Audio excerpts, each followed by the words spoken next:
Welcome to our channel. Today we how to activate build an app with Backendless no-code features, complete guide step by step clearly. To begin, visit the Backendless website and sign up for a new account. After signing in, you will be taken to the Backendless dashboard. Click on the Create New App button to start a new project. You will need to provide a name for your app. Choose your preferred database type if prompted. Once your app is created, navigate to the Design section in the left-hand menu. Here, you can start designing your app's user interface. Select UI Builder to access the visual design tools. Drag and drop components from the library onto the canvas to build your app layout. Customize each component by selecting it and modifying its properties on the right side panel. To add logic to your app, switch to the Logic tab. In this section, you can set actions for each component. Choose the component you want to add logic to and click Add Action. Select the type of action you want to implement, such as user registration or data retrieval.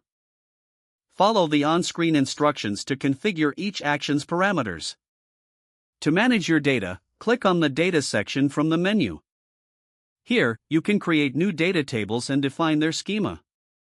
Set up relationships between tables if your app requires it. Once your data structure is established, return to the Logic tab to connect your app's components to your data. You can test your app in real time as you make changes by clicking the Preview button.